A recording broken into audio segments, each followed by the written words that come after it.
The old wooden fence creaked in the morning wind as Samuel Matthews walked along his property line, checking for breaks.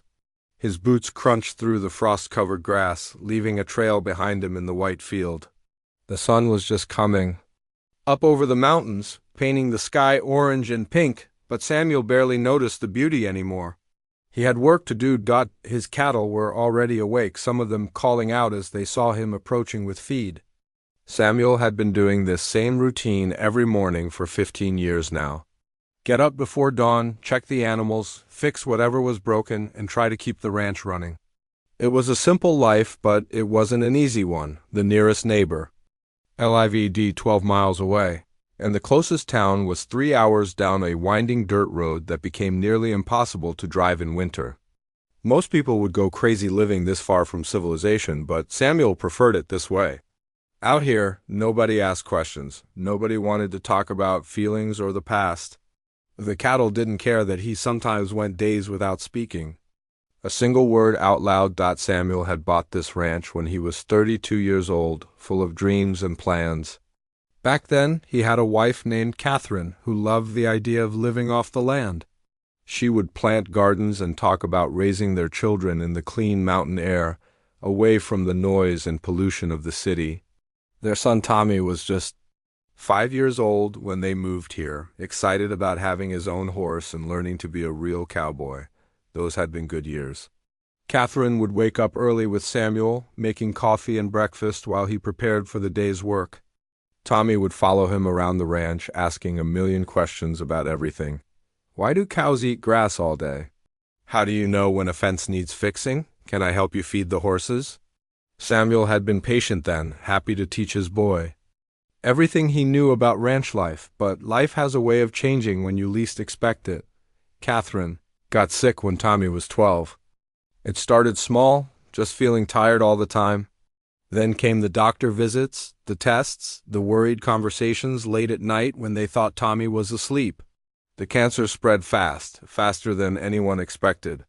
Within 8 months, she was gone, leaving Samuel and Tommy to figure out how to live without the woman who had been the heart of their home. Samuel tried his best to be both mother and father to Tommy. He learned to cook more than just beans and bacon.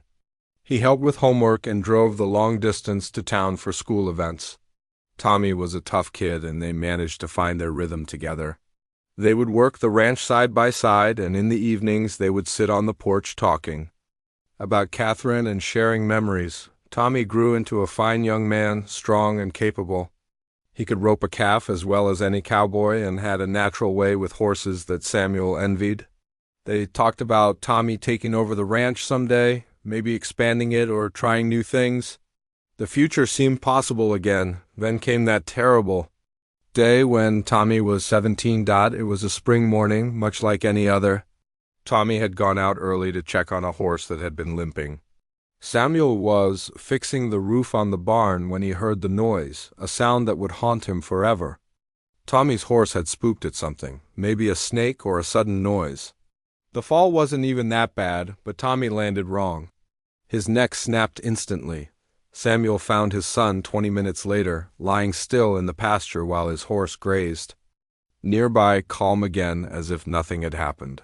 After the funeral, Samuel's sister begged him to move to the city, to live closer to family.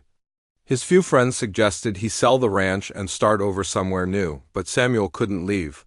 This land held every memory of Catherine and Tommy. Their voices echoed in every corner of the property. He could still see Catherine hanging laundry on the line behind the house. Still picture Tommy practicing his rope tricks in the yard. So he stayed, but something fundamental changed inside him. The ranch became less of a home and more of a prison he had chosen for himself. He stopped going to town except when absolutely necessary. He avoided the neighbors who tried to check on him. He let the garden that Catherine had loved so much grow wild with weeds. Samuel's world became very small and very quiet. His days followed the same pattern every single day. Wake up at 5 in the morning, check the cattle, repair whatever needed fixing, eat simple meals alone, and go to bed early. He spoke only to his animals and sometimes not even to them. The silence became his companion. The ranch still ran well. Because Samuel was good at his job, but he did everything on autopilot. He sold cattle when he needed money, bought supplies when necessary, and kept the place functioning. But there was no joy in it anymore, no sense of building something for the future.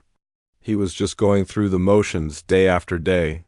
Year after year, people in town had stopped trying to include him in things.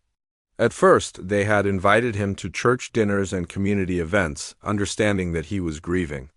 But as the years passed and Samuel continued to isolate himself, they learned to leave him alone. Some thought he was strange or unfriendly, but the older folks understood. They had seen men broken by loss before, men who retreated into themselves and never quite found their way back. Samuel had convinced himself that this was better. Caring about people meant risking pain when you lost them. Living alone meant never having to worry about anyone else getting hurt. He had loved completely twice in his life, and both times that love had been taken away. The lesson seemed clear. It was safer to feel nothing at all. His reflection in the mirror showed a man older than his 47 years. His hair had turned gray early, and deep lines surrounded his eyes from squinting into the sun and wind. His hands were rough and scarred from years of hard work. He looked like what he was, a man who had forgotten how to hope for anything beyond getting through another day. On quiet evenings, Samuel would sit on his porch with a cup of coffee, looking out at the mountains in the distance. Sometimes he would catch himself listening for Catherine's laughter or Tommy's voice calling out from the barn. But the only sounds were the wind through the trees and the distant calls of his cattle settling down for the night. He had built walls around his heart so high and thick that he couldn't imagine anyone or anything getting through them again. Samuel Matthews had chosen to live like a ghost in his own life, going through the motions but never really living. He thought this was his fate, his punishment for not being able to protect the people he loved, but fate, as Samuel would soon discover, had other plans for him. The weather had been getting worse all day. What started as light snow in the morning had turned into a full blizzard by afternoon. Samuel could barely see 10 feet in front of him as he made his way back to the house from the barn. The wind was howling like a wild animal, and the snow was coming down so hard it felt like tiny needles hitting his face. This was the kind of storm that could kill a person if they got lost outside. Samuel had lived in Montana long enough to respect the power of winter weather. He had seen search teams looking for hikers who thought they could handle a little snow, only to find their frozen bodies weeks later when the snow melted. He was almost to his front porch when he heard something that made him stop dead in his tracks. It was faint, barely audible over the screaming wind, but it sounded like a voice. A human voice calling for help. Samuel stood perfectly still, listening hard. There it was again, weak and desperate. Someone was out there in the storm, and they were in trouble. Every instinct told him to keep walking to his warm house. He had made it clear over the years that he didn't want to get involved with other people's problems. But something about that voice cut through all his defenses. It sounded young and scared, and completely helpless. Samuel turned around and walked back into the storm. Following the sound was nearly impossible. The wind kept changing direction, carrying the voice away just when he thought he was getting closer. Snow filled his boots and soaked through his jacket. His hands were getting numb even inside his thick gloves. But he kept going, calling out into the darkness. "Where are you?" he shouted. "Keep making noise so I can find you." The response was weaker now, just a soft moan that barely reached his ears. Samuel was starting to panic. Whoever was out here was running out of time. People couldn't survive long in weather like this. He had been searching for almost 20 minutes when he finally saw something dark against the white snow. It was a person curled up in a ball near a fallen tree about 50 yards from his property line. Samuel ran as fast as he could through the deep snow. It was a young woman, maybe in her early 20s. She was wearing jeans and a thin jacket that was completely wrong for this kind of weather. Her long black hair was frozen to her face, and her lips were blue. She was barely conscious, mumbling words he couldn't understand. Samuel knew he had to act fast. Hypothermia was setting in, and she would be dead within the hour if he didn't get her warm. He scooped her up in his arms, surprised by how light she was, and started the difficult journey back to his house. The woman drifted in and out of consciousness as he carried her. Sometimes she would try to say something, but the words weren't in English. Samuel focused on getting one foot in front of the other, fighting against the wind that seemed determined to push him backwards. By the time he reached his porch, Samuel was exhausted and nearly frozen himself. He kicked open his front door and carried the woman straight to the fireplace. The fire had died down to just glowing coals, but he quickly threw on more wood and got the flames going again. The woman's clothes were soaked through and frozen in places. Samuel knew he had to get her out of them, or she would never warm up properly. This was awkward and embarrassing, but it was a matter of life and death. He found some of his old clothes and blankets, carefully changing her into dry things while trying to respect her dignity. Her skin was ice cold and had a grayish color that scared him. Samuel had seen frostbite before, and he was worried about her fingers and toes. He wrapped her in every blanket he could find and moved her closer to the fire. For the next few hours, Samuel worked to save this stranger's life. He made hot tea and tried to get small sips into her mouth. He rubbed her hands and feet to get the blood flowing again. He checked her breathing constantly, terrified that she might slip away. Around midnight, her eyes finally opened and stayed open. She looked around the room in confusion, then looked at Samuel with fear in her dark eyes. "It's okay," Samuel said gently. "You're safe now. I found you in the storm." She tried to sit up but was too weak. She said something in a language Samuel didn't recognize, then tried again in broken English. Double quotes, "Where ... Where am I?" she whispered. "You're in my house. I'm Samuel. I found you outside in the blizzard. You almost died out there." The young woman closed her eyes for a moment, as if trying to remember how she had ended up in the storm. When she opened them again, there were tears running down her cheeks. "My car," she said slowly. "It stopped working. I tried to walk for help. I got lost." Samuel looked out the window at the still raging storm. "How long were you out there?" "I don't know. Long time. Very cold." She looked at Samuel with gratitude in her eyes.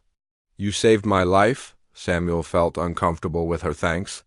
He wasn't used to being seen as a hero. "What's your name?" "Ayana," she said. "I am from the reservation, Crow Reservation." Samuel knew about the reservation. It was about 30 miles from his ranch, but the roads between here and there were treacherous in good weather. In a blizzard like this, it might as well have been on the moon. Over the next few days, the storm continued to rage outside while Ayana slowly recovered her strength. Samuel found himself in the strange position of having a houseguest for the first time in 15 years. He wasn't sure how to act around her, but Ayana made it easy. She was quiet and polite, grateful for everything he did for her. Samuel learned that she had been driving to visit a sick relative when her old car broke down. She had made the mistake of trying to walk for help instead of staying with the vehicle. It was a decision that almost cost her life. As Ayana got stronger, she started helping around the house. She insisted on cooking meals and cleaning up, even though Samuel told her she didn't need to. She had a gentle way about her that reminded Samuel of his wife Catherine. Not in looks, but in the way she moved through his house, bringing a warmth that had been missing for so long. They communicated mostly through simple English and hand gestures. Ayana was eager to practice her English, and Samuel found himself talking more than he had in years. She asked about the ranch, about the animals, about his life. Samuel answered her questions but kept the conversation focused on practical things. He wasn't ready to talk about his past. On the 4th day, the storm finally passed. Samuel looked out at a world transformed by snow. Everything was buried under 3 feet of white, and the roads would be impassable for days. But the sun was shining, and the worst was over. Ayana stood beside him at the window, looking out at the beautiful but dangerous landscape. "I need to go home," she said quietly. "My family will be worried." Samuel nodded, though he felt a strange reluctance to see her leave. Having another person in his house had been difficult at first.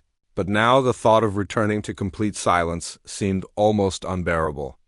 "We'll have to wait for the roads to clear," he said. "Could be a week or more," Ayana smiled at him. "Then I help you with ranch work. I learn about cows," Samuel almost smiled back.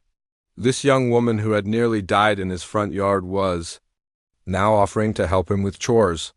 There was something special about her spirit, something that had survived whatever hardships had brought her to this moment. He didn't know it yet, but saving Ayana's life would end up changing his own in ways he never could have imagined. 2 weeks had passed since the blizzard, and the roads were finally clear enough for travel. Samuel had driven these mountain roads hundreds of times, but never with a passenger who meant so much to complete strangers. Ayana sat quietly beside him in his old pickup truck, giving him directions to the Crow Reservation. As they got closer to her home, Ayana became more talkative. She pointed out landmarks and told him stories about growing up on the reservation. Samuel found himself listening carefully, genuinely interested in what she had to say. It had been so long since he had cared about another person's life that the feeling surprised him. "My grandmother will want to thank you," Ayana said as they turned onto the reservation road. "She is very traditional. In our way, saving someone's life creates a bond." Samuel shifted uncomfortably in his seat.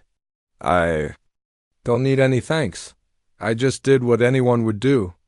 Ayana looked at him with a small smile. "Not everyone would have gone out in that storm. Not everyone would have taken care of a stranger for 2 weeks. You are a good man, Samuel Matthews." The reservation was bigger than Samuel had expected.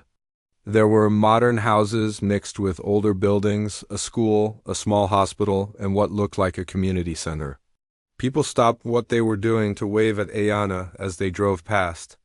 Word traveled fast in small communities, and everyone seemed to know she was coming home. Ayana directed him to a modest house with a wraparound porch. Before Samuel could even turn off the engine, the front door burst open and people came pouring out.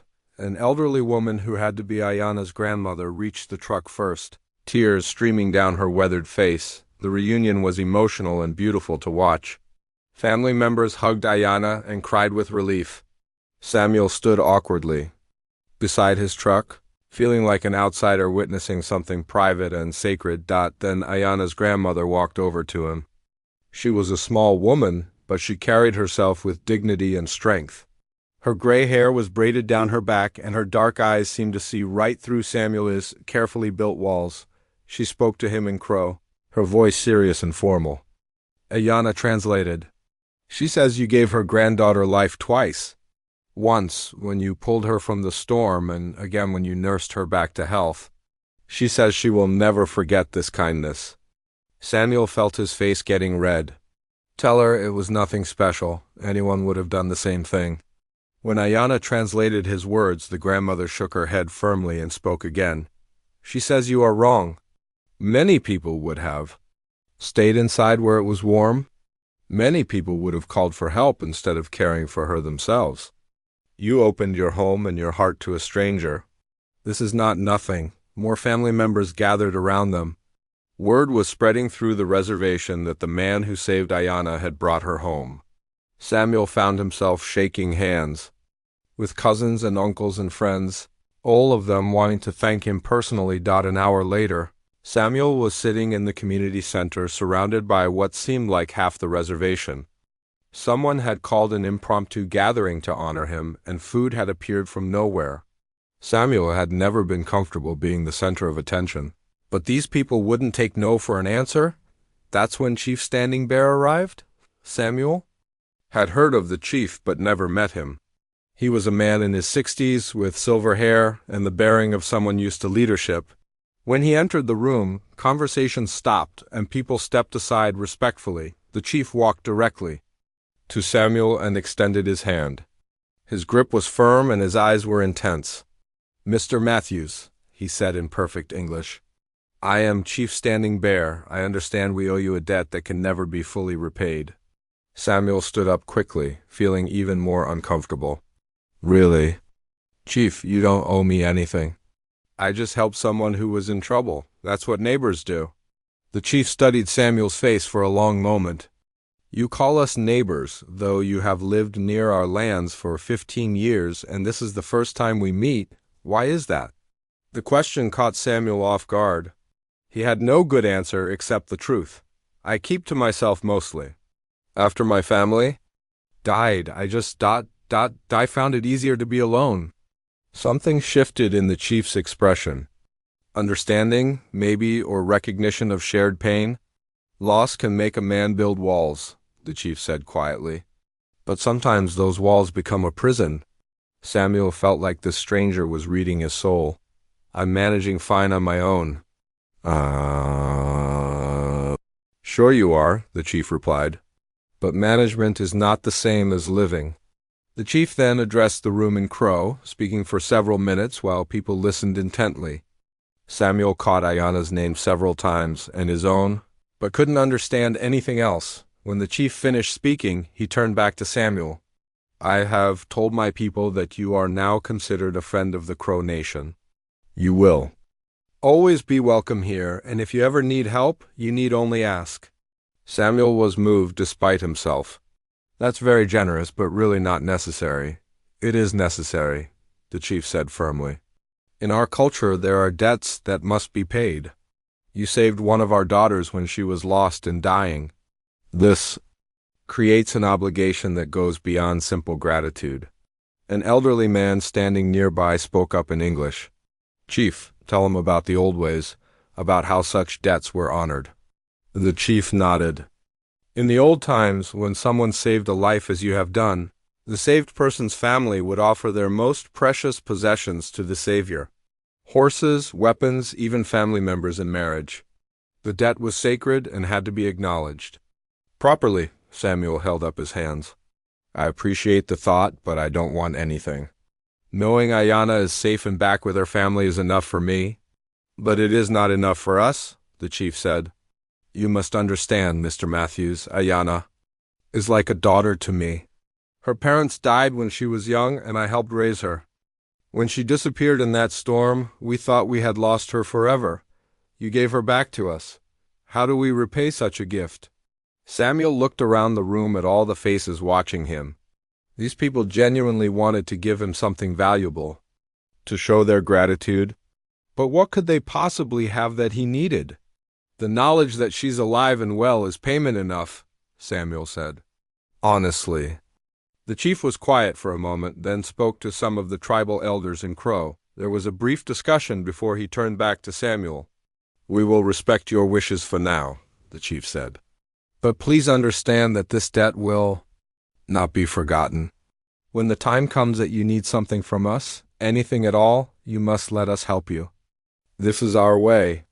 Samuel nodded, though he couldn't imagine ever needing help from anyone. I understand. Do you?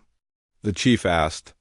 Because I think you believe you will live the rest of your life alone on that ranch, never needing human connection. Again, but life has a way of surprising us, Mr. Matthews, and when it does, we will be here. As Samuel prepared to leave that evening, Ayana walked him to his truck. She looked healthier now, surrounded by family and back where she belonged. Thank you, she said simply, for everything.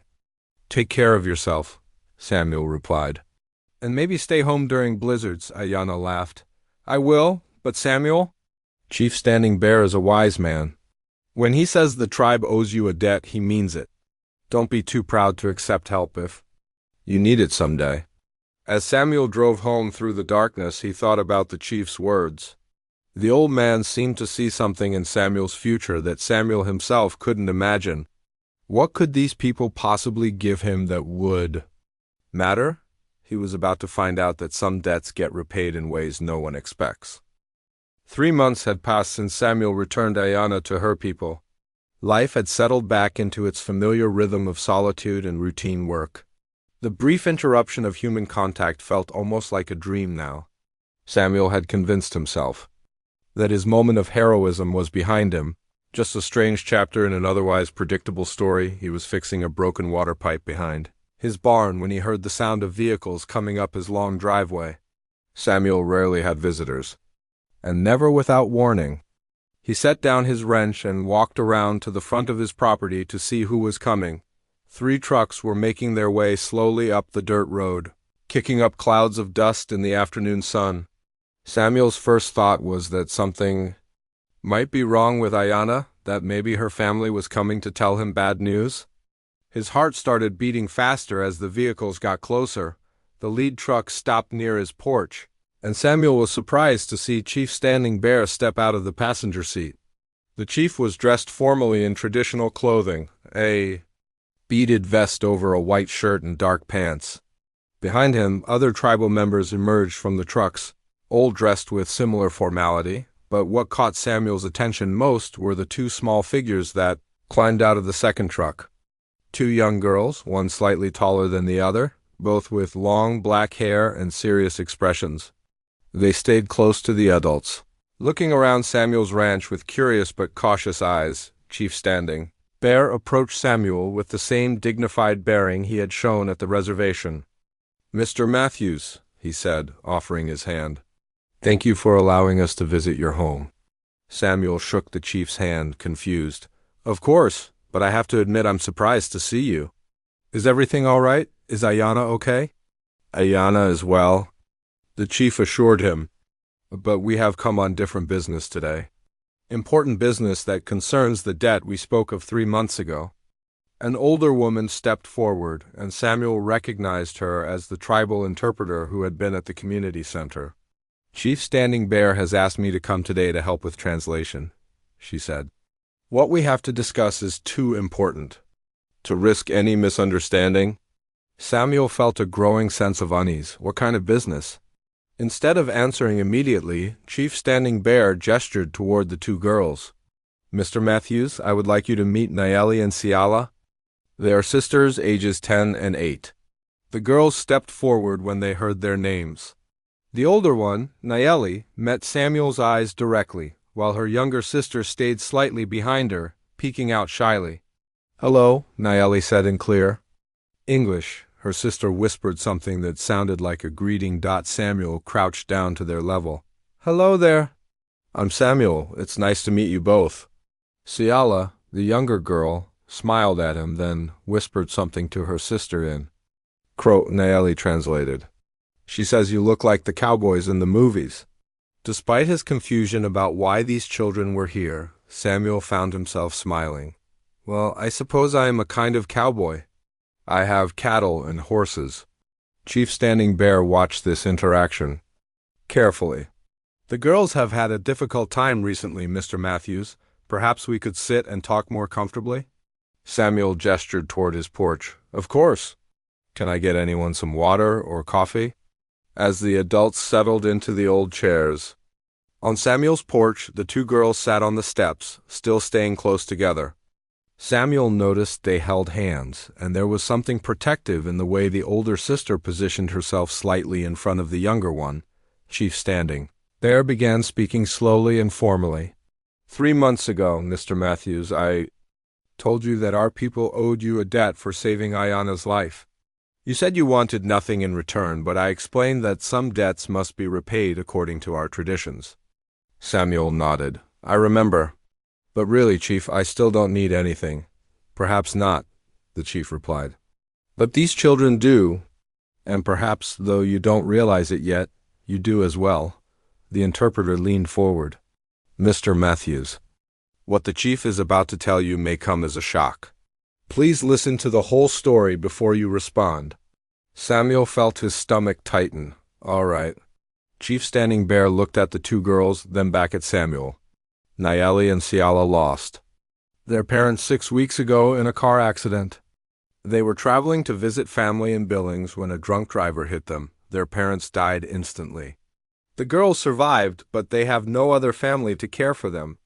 Samuel felt a wave of sympathy for the children. "I'm very sorry for your loss," he said to them. Nayeli nodded solemnly, while Ciala leaned closer to her sister. "The state wants to place them in foster care," the chief continued. "But there are no Native American foster families available who can take both girls together. The social workers want to separate them and place them in different homes off the reservation." The thought of these sisters being separated made Samuel's chest tight. He remembered how lost he had felt after losing his own family. That's terrible. Surely there must be someone on the reservation who could take them both? Chief Standing Bear shook his head sadly. We have tried everything. The few families who might be able to care for children already have their hands full. And honestly, Mr. Matthews, these girls need more than we can provide right now. They need healing and peace and someone who understands loss. Samuel was beginning to get an uncomfortable feeling about where this conversation was heading. Chief, I'm not sure what you're asking me. The old man looked directly into Samuel's eyes. I am asking you to adopt these children, Mr. Matthews, both of them, together. The words hit Samuel like a physical blow. For a moment, he couldn't speak at all. Adopt children? Him? The idea was so far outside anything he had ever considered that he couldn't even process it properly. Chief, I think there's been some kind of misunderstanding. I don't know anything about raising children, especially girls. Especially children who aren't who aren't white. The chief asked quietly. Samuel felt his face burning. That's not what I meant. I meant children who have been through trauma. Children who need professional help. I wouldn't know how to love them, the interpreter asked gently. How to give them a safe home? How to help them heal? Mr. Matthews, you saved Diana's life by opening your home to a stranger. You cared for her with kindness and respect. These children need exactly that kind of person. Samuel stood up abruptly, pacing to the edge of the porch. This is crazy. I live alone. I've lived alone for 15 years. I don't even talk to people, let alone take care of children. Nayeli spoke up for the first time since the introductions. Mr. Samuel, are you afraid of us? Her question was so direct and innocent that it stopped Samuel's pacing. He turned to look at her. No, sweetheart, I'm not afraid of you. I'm afraid of. He paused, trying to find words for feelings he had kept buried for so long. I'm afraid of letting people down. I'm afraid of not being good enough. Chief Standing Bear stood up and walked over to Samuel, the man who saved Diana in a blizzard. Who cared for her when she was helpless, who asked for nothing in return. That man is good enough. But I don't know how to braid hair or help with homework or talk about feelings, Samuel protested. You will learn, the chief said simply. And more importantly, they will teach you. Children have a way of showing adults what really matters. Ciala tugged on her sister's sleeve and whispered something. Nayeli looked at Samuel and said, My sister wants to know if you have any horses she could pet. Despite everything, Samuel almost smiled. I have several horses. And some cattle. And a few chickens. She loves animals, Nayeli explained. Before our parents died, she wanted to be a veterinarian when she grew up. Samuel felt something crack open inside his chest. These weren't just abstract children in need. They were real little girls with dreams and fears and hopes for the future. Mr. Matthews, the chief said quietly, I know this is overwhelming. We're not asking for an answer today. We're asking you to consider it. To spend some time with the girls and see if this could work for all of you. Samuel looked at the two sisters sitting on his porch steps. They looked small and lost, but there was something strong about them too. Something that reminded him of Tommy at that age, resilient and brave even when the world felt scary. How long would I have to decide? Samuel asked. The court hearing is in 1 week, the interpreter said. If we can't present an alternative plan, the girls will be separated and placed in foster homes far from their culture and each other. 1 week. 7 days to decide whether to completely change his life and take responsibility for 2 traumatized children he had just met. Samuel sat back down heavily in his chair. This wasn't just about repaying a debt anymore. This was about too little. Girls who needed a home, and somehow people thought he might be the answer. The question was, did he have enough courage left in his heart to try? Samuel stared at the ceiling of his bedroom, watching shadows move across the wooden beams as clouds passed over the moon. It was 3 a.m, and he hadn't slept more than an hour since Chief Standing Bear left with his impossible request. Every time he closed his eyes, he saw those two little girls sitting on his porch steps, holding hands and looking at him with hope in their dark eyes. Adopt them. The idea was so far outside his world that he might as well have been asked to. Fly to the moon. Samuel knew nothing about children, especially little girls. What did 8- and 10-year-old kids need? What did they eat? How did you talk to them when they were sad? What happened when they got sick or had nightmares? He rolled over and punched his pillow, trying to find a comfortable position. But comfort wasn't really the problem. The problem was that he couldn't stop thinking about what the chief had said. Those girls would be separated if no one stepped up to help them. They would lose each other on top of everything else they had already lost. Samuel knew something about losing. Family. He knew how it felt to wake up in a house that suddenly felt too big and too quiet. He knew what it was like to go through the motions of living while feeling dead inside. Did he really want those children to go through that kind of pain when he might be able to prevent it? But wanting to help and being able to help were two different things. Samuel was 47 years old and set in his ways. He liked his quiet routines, his predictable days, his simple meals eaten in silence. How could he possibly adjust to having two children in his house, asking questions and needing attention and changing everything about his carefully ordered life? The next morning brought no answers, only more questions. Samuel went through his usual routine of feeding the animals and checking the property, but his heart wasn't in it. His mind kept wandering to practical problems. Where would the girls sleep? His house only had 2 bedrooms, and the spare room was full of junk he had accumulated over the years. Would they need separate rooms? How did girl children differ from boys when it came to space and privacy? And then there were bigger issues. School. The nearest school was in town, 45 minutes away on good roads. In winter, it could take twice that long. How did other ranch families handle education? Samuel realized he had no idea because he had deliberately avoided learning about other people's lives for so long. What about medical care, food, clothing? Samuel's weekly grocery trips consisted of buying basics like bread, milk, and canned goods. He cooked simple meals and ate them without thinking much about nutrition or variety. Children probably needed different food, healthier food, meals that were planned and balanced. The more Samuel thought about the practical aspects of caring for children, the more overwhelmed he felt. This wasn't just about providing shelter. It was about becoming responsible for 2 young lives, helping them grow up healthy and happy and prepared for the world. By afternoon, Samuel had convinced himself that the whole idea was impossible. He would call Chief Standing Bear and explain that while he appreciated the trust they had placed in him, he simply wasn't qualified for such an enormous responsibility. The chief would understand. They would find another solution, but then he remembered Naheli's direct question, "Are you afraid of us?"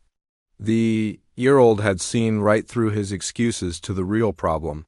He wasn't afraid of the children themselves. He was afraid of caring about someone again, afraid of opening his heart to the possibility of loss. Samuel was walking back from the barn when he heard the sound of a vehicle coming up his driveway again. His first thought was that the chief had returned for an answer, but it was too early. They had agreed to wait a week before discussing the decision. As the truck got closer, Samuel saw that it was a tribal vehicle, but Chief Standing Bear wasn't in it. Instead, the interpreter from yesterday was driving, and in the passenger seat was Ayanna. Samuel felt his pulse quicken as he recognized the young woman he had saved from the blizzard. Ayanna got out of the truck and walked toward him with a warm smile. "Hello, Samuel. I hope you don't mind us stopping by." "Of course not," Samuel said, though he suspected this wasn't a social visit. "How are you doing?" "I'm well, thanks to you," Ayanna replied. "But I wanted to talk to you about Naheli and Ciala." "May we sit for a moment?" They settled on the porch where so much had happened the day before. The interpreter remained by the truck, giving them privacy to talk. "Chief Standing Bear told me about his proposal," Ayanna said without preamble. "I know it must have been a shock." Samuel let out a short laugh. "That's putting it mildly." "Ayanna, I appreciate what you're all trying to do, but I'm not parent material. I haven't been around children in 15 years.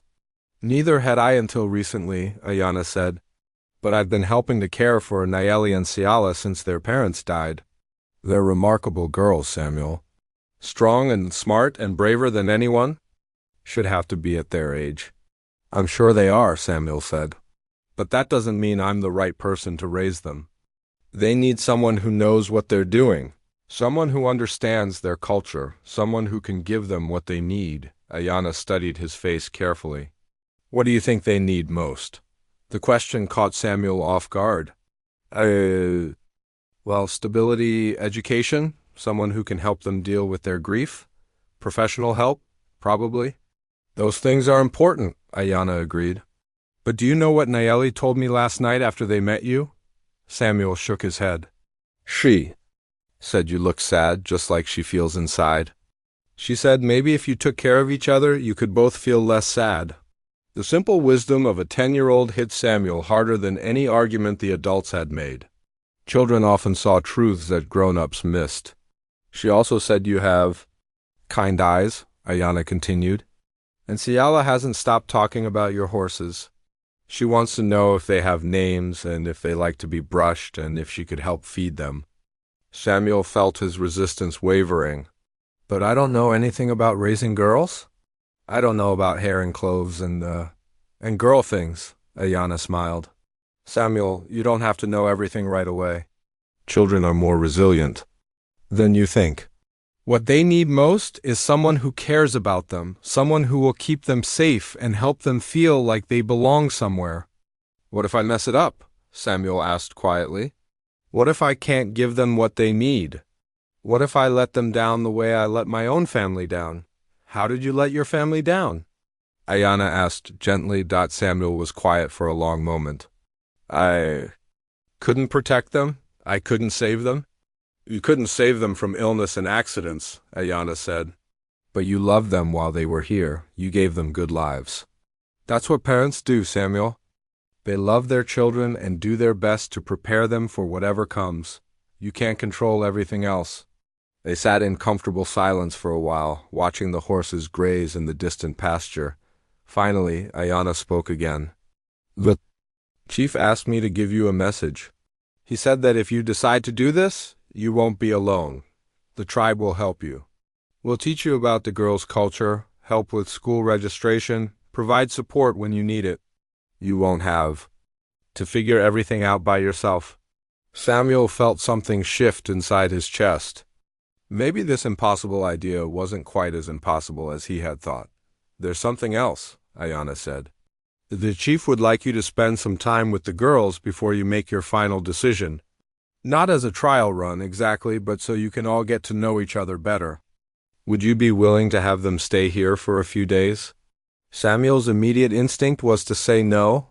Having the children here would make everything more real, more complicated.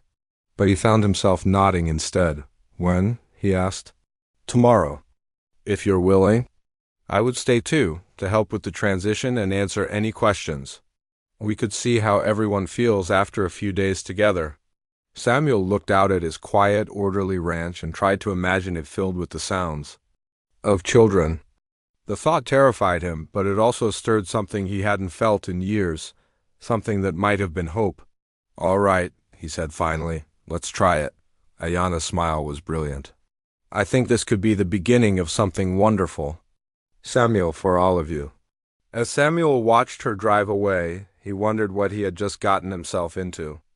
In less than 24 hours, his peaceful, solitary world would be turned upside down by two little girls who had already lost too much. The question was, would they help each other heal, or would he just end up disappointing them the way he felt he had disappointed everyone else he had ever loved? Tomorrow he would start finding out. Samuel stood in his spare room at 6 a.m, surrounded by 15 years of accumulated junk. Old saddles, broken farm equipment, boxes of papers he'd never sorted through, and dust-covered furniture filled every corner, if too little. Girls were going to stay here. Even for a few days, he needed to make space for them to sleep. He had been awake since 4, his mind racing with preparations. What did children need in a bedroom? Clean sheets, obviously, but what about privacy? Storage for their clothes? A place to put toys if they had any? Samuel realized he had no idea what Nayeli and Ciala would be bringing with them. By the time Ayana's truck appeared on his driveway at noon, Samuel had managed to clear out most of the spare room and set up 2 small beds he'd found in his attic. They weren't fancy, but they were clean and comfortable. He'd also bought groceries in town that morning, trying to guess what children might like to eat. The cereal aisle had been overwhelming, so many colorful boxes with cartoon characters. He didn't recognize. Ayana got out of the truck first, followed by the 2 girls. They each carried a small backpack and looked around the ranch with wide eyes. In the daylight, Samuel could see more clearly how young they really were. Nayeli, at 10, was trying to act grown-up and responsible. Ciala, only 8, stayed close to her sister, but her curiosity was obvious as she spotted the horses in the distance. "Hello, Mr. Samuel," Nayeli said politely when they reached the porch. "Just Samuel is fine," he replied, crouching down to their level. "How are you both doing today?" Ciala whispered something to her sister in Crow. Nayeli translated with a small smile. "She wants to know if she can really see the horses up close." Samuel felt some of his nervousness ease. Animals, he understood. "Of course. Would you like to meet them now, or would you like to see where you'll be sleeping first?" "Horses first," Ciala said in English, her shyness temporarily forgotten. They walked to the pasture fence, and Samuel called to his horses. 3 of them ambled over, curious about the visitors. Samuel's favorite, an old Mari named Buttercup, pushed her nose over the fence toward the girls. "Can I touch her?" Ciala asked, her voice full of wonder. "She's very gentle," Samuel said. "Here, let me show you how to pet her safely." He guided Ciala's small hand to stroke Buttercup's nose. The little girl's face lit up with pure joy. Even Nayeli, who was trying to maintain her serious demeanor, couldn't hide her smile when another horse came over seeking attention. "They're so big," Nayeli said softly, "but they seem friendly." "Horses are good judges of character," Samuel told her. "They can sense when someone has a kind heart." Ayana watched this interaction with satisfaction. "I told you the girls love animals." Over the next hour, Samuel showed them around the ranch. The girls asked dozens of questions about everything they saw. How many cows did he have? What did the chickens eat? Why did some fence posts look newer than others? Their curiosity was infectious, and Samuel found himself explaining things he hadn't talked about in years. When they went inside for lunch, Samuel was nervous again. He had made sandwiches, unsure what else to try. But the girls ate without complaint, and Ciala even asked for seconds. "Mr. Samuel," Nayeli said as they finished eating, "Ayana told us you live here all by yourself. Don't you get lonely?" The directness of the question surprised him. "Sometimes," he admitted, but I'm used to quiet." "We're not very quiet," Ciala said matter-of-factly. "Nayeli talks in her sleep sometimes." "I do not." Nayeli protested, but she was smiling. Samuel felt a strange warmth watching the sisters tease each other. Their bond was obvious and strong.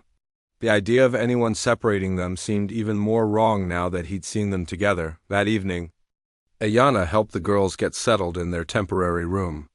Samuel could hear them talking and giggling through the walls, sounds his house hadn't heard in 15 years. It should have felt intrusive, but instead it felt alive. The next morning brought new challenges. Ciala woke up before dawn and couldn't get back to sleep. Samuel found her sitting on the porch in her pajamas, looking sad. "What's wrong, sweetheart?" he asked, sitting beside her. "I had a dream about Mama and Papa," she said quietly. "Sometimes I forget they're gone, and then I remember, and it hurts." Samuel's heart broke for her. He remembered that feeling well, the cruel moment each morning when grief comes flooding back. "I know exactly what you mean," he said gently. "When my wife and son died, I used to wake up expecting to hear their voices. The remembering was the hardest part." Ciala looked at him with surprise. "You had a family too?" "I did. A long time ago." "Do you still miss them?" "Every day," Samuel said honestly. "But missing them doesn't hurt as much as it used to." The love stays, but the sharp pain gets softer. Will it get softer for me and Nayeli too? I think so, Samuel said. Especially if you take care of each other. Ciala leaned against him, and Samuel felt the trust in that simple gesture. This little girl, who had lost everything, was willing to accept comfort from a stranger. It humbled him completely. The days that followed established a routine that surprised Samuel with how natural it felt. The girls woke up early, excited to help with ranch chores. Nayeli proved to have a gentle touch with the animals, while Ciala showed fearless enthusiasm for any task. They collected eggs from the chickens, helped carry feed to the horses, and even tried their hand at simple repairs. Samuel learned that Nayeli was an excellent student who worried about falling behind in school. Ciala was more artistic, always drawing pictures of the animals and landscapes around the ranch. Both girls were smart and funny, with distinct personalities that emerged more each day. Ayana taught Samuel practical things: how to braid hair, what kinds of clothes growing girls needed, how to recognize when they were tired or overwhelmed. She also shared stories about Crow culture and traditions, helping Samuel understand the heritage that was such an important part of the girls' identity. They need to stay connected to their people, Ayana explained one evening after the girls had gone to bed. That connection will help them remember who they are as they grow up. Samuel nodded. I want them to be proud of their heritage, but I also want them to feel at home here if they stay. If they stay? Ayana asked with a knowing smile.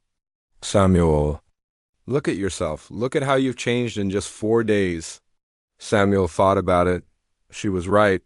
He was talking more, laughing more, planning ahead instead of just getting through each day. The girls had brought energy and purpose back into his life in ways he hadn't expected, but the biggest change was in his heart. Despite all his fears about getting attached, he was already attached. The thought of these sisters being separated and sent away made him physically sick. When Ciala climbed into his lap to show him her drawings, when Nayeli asked his opinion about something she was reading, when they both said goodnight to him before bed, those moments felt precious in a way he had forgotten was possible. On their last morning together, Samuel found both girls in the kitchen trying to make breakfast by themselves. They had spilled flour everywhere and burned the first batch of pancakes, but they were giggling together as they attempted to clean up the mess. We wanted to surprise you, Nayeli explained, to say thank you for letting us stay here. Samuel looked at his messy kitchen, at these two beautiful children who had turned his ordered world upside down, and knew that his decision had already been made. Girls, he said carefully, how would you feel about staying here permanently? About making this your home? The silence that followed lasted only seconds, but it felt like forever. Then Ciala launched herself into his arms while Nayeli stood frozen, hope and disbelief warring in her expression. Really? Nayeli whispered. You want to keep us? Both of us? I can't imagine this place without you now, Samuel said truthfully. If you'll have me as your as your father. The word felt strange in his mouth after so many years, but it also felt right. Yes, Nayeli said firmly. Yes, we want to stay. Ciala was too busy hugging him to speak, but her answer was clear. Samuel held both girls and felt something he thought he'd lost forever, a sense of family, of belonging, of hope for the future. They had a lot to learn about being a family together, but they would figure it out one day at a time. The adoption papers were signed on a crisp October morning, making Samuel officially the father of 2 daughters. As they drove home from the courthouse, he kept glancing in the rearview mirror at Nayeli and Ciala in the back seat, still not quite believing this was real. 3 months ago, he had been a lonely man counting down days until his death. Now he was responsible for raising 2 children who called him Dad, and looked at him like he could solve any problem in the world. If only it were that simple. The first real test came just 2 weeks after the adoption was finalized. Samuel woke up at 2 a.m. to the sound of crying coming from the girl's room. He found Ciala sitting up in bed, tears streaming down her face, while Nayeli tried to comfort her. She had the nightmare again, Nayeli explained quietly, about the car accident. Samuel had no idea what to do. Catherine had always handled the nighttime comfort duties when Tommy was small. Samuel's instinct was to feel helpless, but he pushed that aside and sat on the edge of Siala's bed. "Do you want to talk about it?" he asked gently. As Iwayala shook her head, hiccuping through her tears. "I see the other car coming. I try to tell Papa to move, but I can't make any sound. Then I wake up." Samuel's heart ached for her. How did you comfort a child carrying such trauma? He did the only thing that felt right.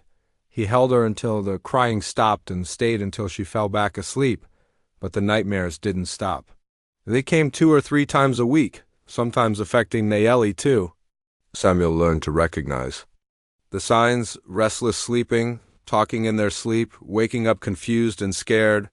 He started leaving his bedroom door open so he could hear them faster. School presented another set of challenges Samuel hadn't anticipated. The 45-minute drive each way meant they were all up before dawn and didn't get home until late afternoon.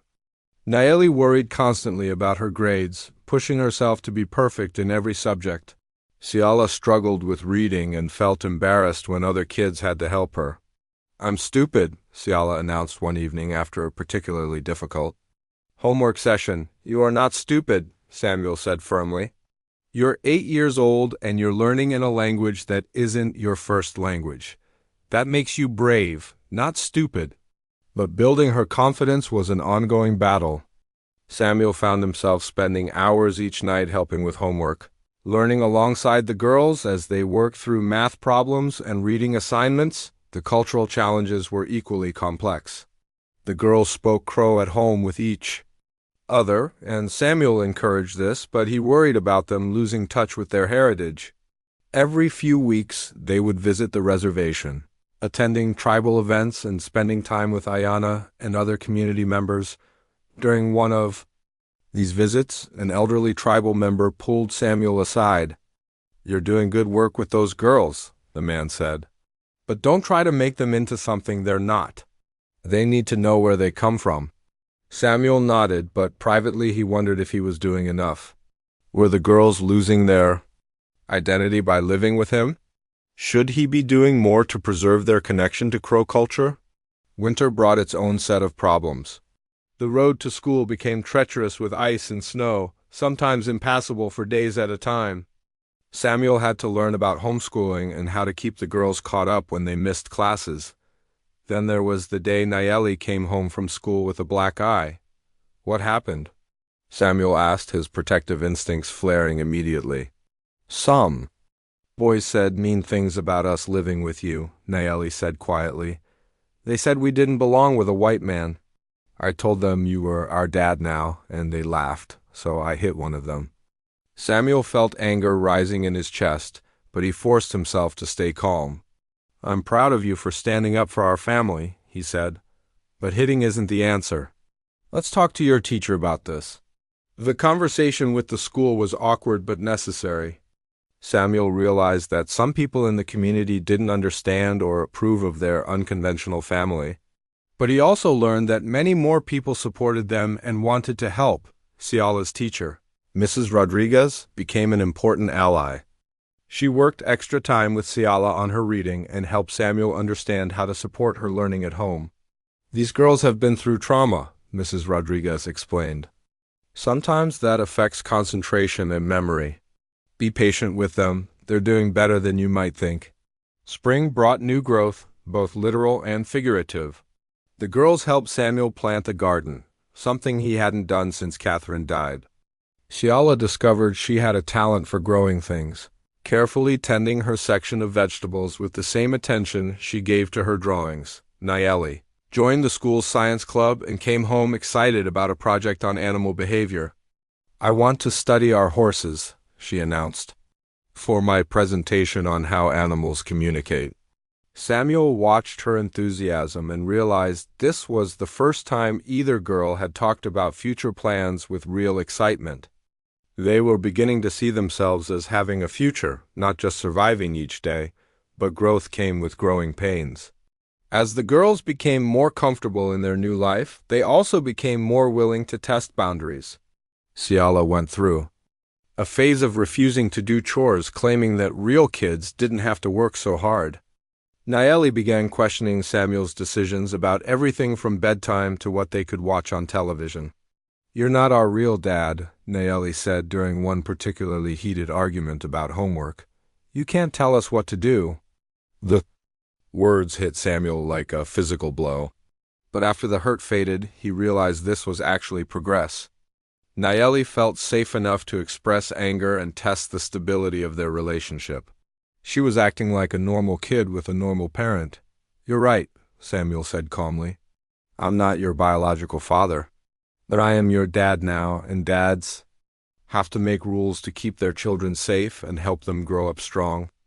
The argument continued, but it ended with Nayeli grudgingly admitting that maybe some rules were okay. Summer brought visitors. Ayana came to stay for a week, and several tribal elders visited to check on the girls. Samuel was nervous about these visits at first, worried that people would find fault with how he was raising Nayeli and Ciala. Instead, he found acceptance and support. Chief Standing Bear spent an afternoon teaching the girls traditional beadwork while sharing stories about their parents and grandparents. "They are thriving," the chief told Samuel privately. "You have given them something precious, the chance to be children again while still honoring who they are." But perhaps the biggest test came in late summer when Samuel got sick with pneumonia. For a week, he was bedridden with fever, unable to do the ranch work or take care of the girls properly. Samuel worried constantly. What if he couldn't get better? What would happen to Nayeli and Ciala if something happened to him? He had no family to step in, no backup plan for their care, but the girls surprised him. Nayeli, only 11 years old, took charge of the household with remarkable maturity. She made simple meals, did laundry, and even attempted some of the basic ranch chores. Ciala helped without complaining, bringing Samuel water and reading to him when he felt well enough to listen. "We take care of each other," Nayeli explained. When Samuel tried to apologize for being sick, "That's what families do." Ayana came to help when she heard about Samuel's illness, but she was impressed by how well the girls had managed on their own. "They've learned to trust that this is their home," she told Samuel. "They're not afraid you're going to disappear or send them away. That's a big step for children who have lost so much." As Samuel's first year as a father drew to a close, he reflected on how much all three of them had changed. The girls were more confident, more settled. Their nightmares came less frequently.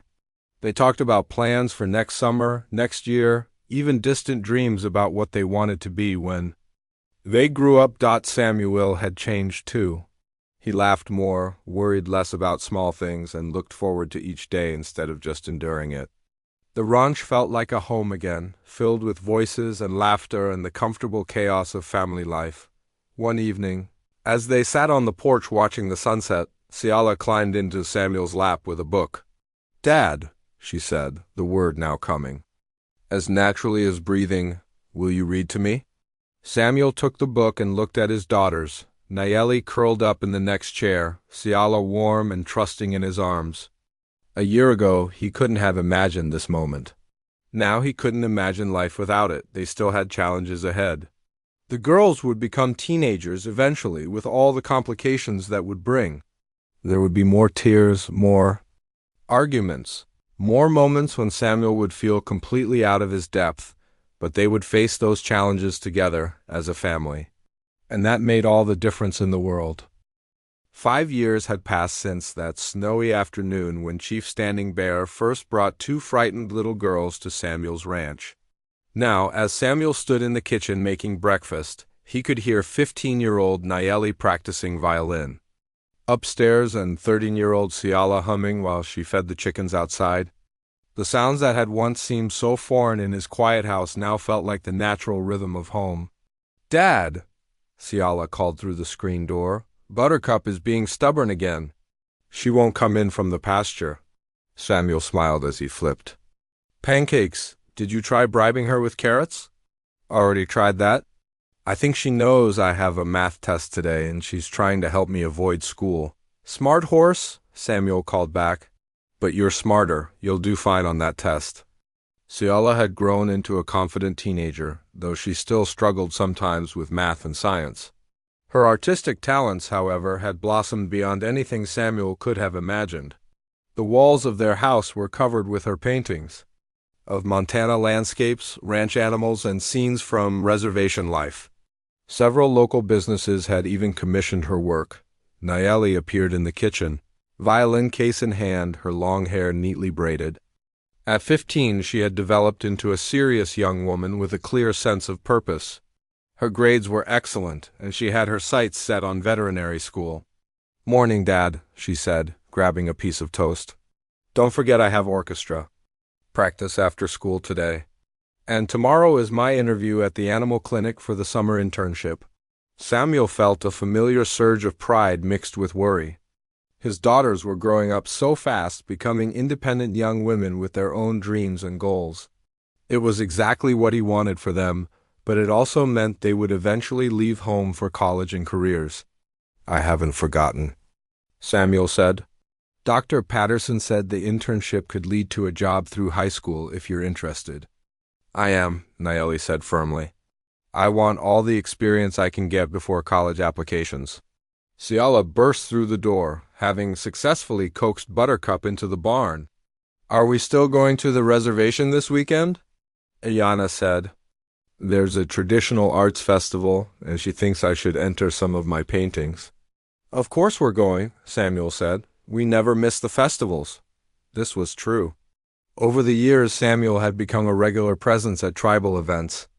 The initial awkwardness had faded as people saw his genuine commitment to the girls and their heritage. He had learned enough Crow to follow basic conversations, and he always made sure the girls stayed connected to their culture and community. Chief, Standing Bear, now in his 70s, had become like a grandfather to Nayeli and Ciala. He visited the ranch regularly, sharing stories and traditions, making sure the girls understood their place in the long line of Crow history. "You know," the chief had told Samuel recently, "when I first brought those girls to you, I wasn't entirely sure you would succeed. Raising children is hard enough, but raising children from a different culture, children who had suffered such loss, I thought maybe we were asking too much." "And now?" Samuel had asked. "Now I see that you didn't just give them a home," the chief had replied. "You gave them roots and wings. They know who they are and where they come from, but they also have the confidence to fly wherever their dreams take them." As the girls finished breakfast and gathered their school things, Samuel reflected on how dramatically his life had changed. The man who had once dreaded human contact now coached Little League, attended parent-teacher conferences, and hosted sleepovers. His calendar was filled with violin recitals, art shows, and school events. More importantly, he had learned to live with an open heart again. The fear of loss that had driven him into isolation for so many years had gradually been replaced by gratitude for each day he had with his daughters. "Dad, you're daydreaming again," Ciala teased, snapping him back to the present. "We need to leave for school in 5 minutes." "Right," Samuel said, grabbing his keys. "Let's go." The drive to school had become a cherished part of Samuel's daily routine. It was often the best time to talk with the girls about their concerns, their friendships, their plans for the future. This morning, Nayeli was nervous about her upcoming interview. "What if they ask me something I don't know?" she worried. "Then you say you don't know, but you're eager to learn," Samuel advised. "Dr. Patterson isn't looking for someone who already knows everything. She's looking for someone who's willing to work hard and pay attention. Besides," Ciala added, "you've been helping Dad with sick animals for years. You probably know more than you think." Samuel smiled at the supportive relationship between his daughters. They still argued sometimes, as all siblings do, but they were fiercely loyal to each other. The trauma that had brought them together had also created an unbreakable bond. After dropping the girls at school, Samuel drove back to the ranch with a sense of contentment he still sometimes found surprising. The work was the same: cattle to feed, fences to mend, equipment to maintain, but his motivation was completely different. He wasn't just maintaining property anymore. He was preserving a legacy to pass on to his daughters. Around noon, his peaceful work was interrupted by the sound of a car coming up the driveway. Samuel looked up to see a familiar vehicle. It was Dr. Patterson from the veterinary clinic. "Hope you don't mind me stopping by unannounced," she said as she got out of her car. "I was making rounds in the area and wanted to talk to you about Nayeli's interview tomorrow." "Of course," Samuel said, wiping his hands on his work shirt. "Is there a problem?" "Quite the opposite," Dr. Patterson smiled. "I wanted to let you know that Nayeli's application impressed me so much that I'm prepared to offer her the internship regardless of how the interview goes. Her essay about growing up on a ranch and her passion for animal care were outstanding." Samuel felt his chest swell with pride. "She's worked very hard." "It shows," Dr. Patterson said. "But I also wanted to tell you something else. In 20 years of practice, I've rarely seen a teenager with such a deep understanding of animal behavior and such natural instincts about their care. I think Nayeli has real potential to become an exceptional veterinarian." As Dr. Patterson drove away, Samuel stood in his driveway thinking about the journey that had brought them all to this point. 5 years ago, Nayeli had been a traumatized 10-year-old who barely spoke. Now she was a confident young woman preparing for a career in veterinary medicine. Ciala had transformed just as dramatically. The shy 8-year-old who used to hide behind her sister had become an outgoing teenager whose artwork was gaining recognition throughout the community. That evening, when Samuel shared Dr. Patterson's news, both girls were thrilled. But it was Ciala's reaction that touched him most. "I always knew you were going to be famous," she told her sister. "Just like I'm going to be a famous artist and Dad's going to be a famous ... What are you going to be famous for, Dad?" Samuel pretended to think seriously about the question. "Maybe I'll be famous for being the luckiest man in Montana." "Why?" Ciala asked. "Because I got to be your dad," Samuel said simply. Later that night, after the girls had gone to bed, Samuel sat on his porch as he had done thousands of times before. But instead of the lonely silence that had once surrounded him, he could hear the comfortable sounds of his family settling in for the night, Nayeli practicing a difficult passage on her violin, Ciala talking on the phone with a friend about weekend plans. He thought about Chief Standing Bear's words about giving the girls roots and wings. The chief was right, but he had left out something important. In giving the girls a foundation to grow from, Samuel had found his own wings again. He had rediscovered his capacity for joy, for hope, for looking forward instead of just looking back. Tomorrow would bring new challenges. Nayeli would start her internship and begin seriously preparing for college applications. Ciala would continue developing her artistic talents while navigating the complexities of being a teenager. Samuel would continue learning how to be a father to 2 remarkable young women who were becoming more independent each day. But tonight, all was well in their small corner of Montana. The horses were safe in the barn, the cattle were settled for the night, and his daughters were home where they belonged. Samuel smiled as he remembered the day Chief Standing Bear had first brought Nayeli and Ciala to his ranch. He had been so afraid then, afraid of failing them, afraid of opening his heart to loss again, afraid of changing his carefully controlled life. Now he knew the truth. Sometimes the greatest gifts come disguised as the scariest possibilities. And sometimes when you think you're saving someone else, you end up saving yourself. As Samuel headed inside to check on his daughters one last time before bed, he whispered a quiet thank you to the storm that had brought Ayana to his door, to the chief who had seen something in him that he couldn't see in himself, and to 2 brave little girls who had taught him that love was always worth the risk. His solitary life was over, and he couldn't be happier about it.